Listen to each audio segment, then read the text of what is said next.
Assalamualaikum warahmatullahi wabarakatuh. Perkenalkan, nama saya Firda Amelia Damayanti dari Universitas Islam Bandung.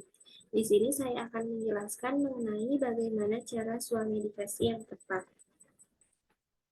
Apa itu swamedikasi? Swamedikasi merupakan pemilihan dan penggunaan obat termasuk obat tradisional yang dilakukan oleh seseorang atau anggota keluarga untuk menangani keluhan atau gejala yang dikenali sendiri. Dengan kata lain, swamedikasi merupakan pengobatan mandiri yang dilakukan untuk mengatasi masalah kesehatan dengan menggunakan obat-obatan yang dapat dikonsumsi tanpa pengawasan dokter.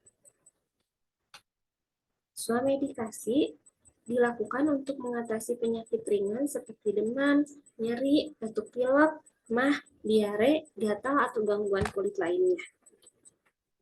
Jenis obat yang dapat digunakan untuk swamedikasi adalah obat bebas dan obat bebas terbatas yang terdapat di apotek atau toko obat lainnya.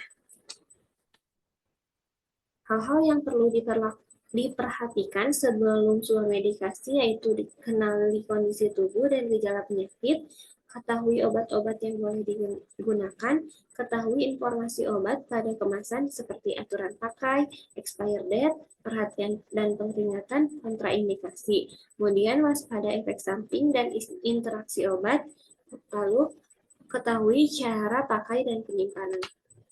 Berikut adalah contoh-contoh penyakit yang dapat diswamedikasi dan cara pertolongan pertamanya. Yang pertama adalah batuk, merupakan mekanisme perlindungan tubuh untuk mengeluarkan benda asing atau gejala infeksi saluran pernafasan. Bisa juga disebabkan oleh alergi. Pertolongan pertama dari batuk sendiri adalah minum banyak cairan seperti air putih atau sari buah, hentikan kebiasaan merokok, hindari makanan yang merangsang tenggorokan seperti makanan dingin atau berminyak dan udara malam. Madu dan tablet hisap pelega tenggorokan dapat digunakan untuk menolong meringankan iritasi tenggorokan dan dapat membantu mencegah batuk. Hirup uap air panas untuk mencairkan sekresi saluran napas yang kental supaya mudah dikeluarkan. Minum obat batuk yang sesuai, kemudian bila batuk berkepanjangan, periksalah diri ke dokter. Batuk terdiri dari dua jenis, yang pertama ada batuk berdahak, yang kedua ada batuk kering atau antitusif. Obat dari batuk berdahak sendiri ada guaifenesin atau gliserin guaiacolan. Memudahkan pengeluaran dahak. Kemudian ada bromhexin yang dapat mengencerkan dahak. Lalu ada OBH, obat batuk hitam. Sedangkan obat batuk untuk batuk kering atau antitusif dapat digunakan dextromethorphan yang dapat menekan pusat batuk di saraf pusat. Dalam produk obat bebas terbatas sering dikombinasi dengan obat anti alergi. Penyakit selanjutnya adalah pilek dan selesma. Pilek dapat disebabkan oleh virus dan alergi, sedangkan selesma disebabkan oleh virus. Untuk menangani pilek dan selesma tak perlu langsung minum obat, karena dapat ditangani dengan cara istirahat dan minum air putih yang cukup, perbanyak konsumsi buah, gunakan vitamin C dan suplemen peningkat imunitas.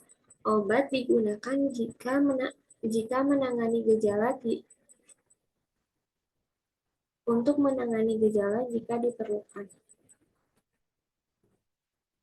Berikut ini ada obat pilek sendiri yang isinya ada Mixagrip, kemudian Rinos,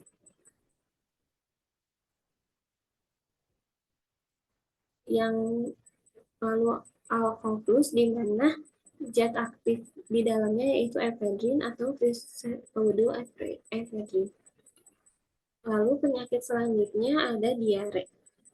Diare merupakan mekanisme tubuh untuk mengeluarkan toksin atau racun dengan gejala buang air besar dalam bentuk cair lebih dari 3 kali dalam sehari. Penanganan dari diare sendiri adalah biarkan kotoran atau racun keluar. Yang terpenting cukup cairan mencegah dehidrasi. Minum banyak cairan seperti air, sari buah, sup bening, hindari kopi dan susu.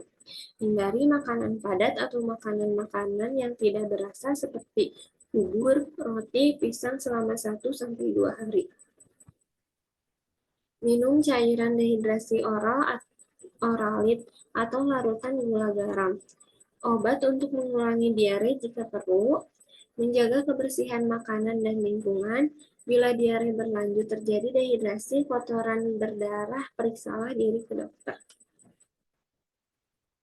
Berikut ini adalah obat yang sering digunakan untuk diare. Yang pertama ada norit yang dapat menyerap racun, kemudian antapulgit yang merupakan kombinasi kaolin dan pektin untuk memadatkan feses. Tapi ini tidak disarankan untuk anak di bawah 5 tahun.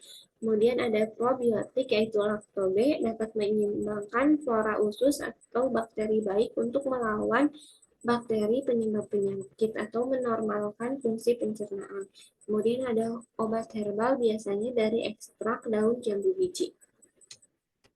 Penyakit selanjutnya ada MAH merupakan peningkatan produksi asam lambung sehingga menjadi iritasi lambung. Gejala khas dari MAH berupa rasa nyeri atau pedih pada ulu hati, kadang disertai mual dan perut kembung.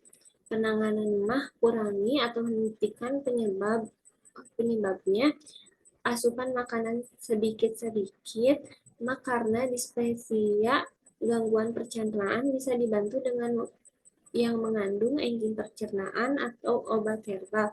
Contohnya mengandung jahe atau kunyit.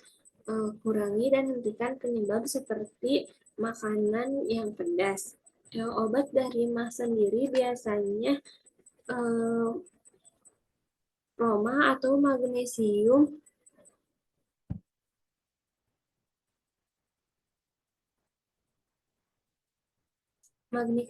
hidroksida.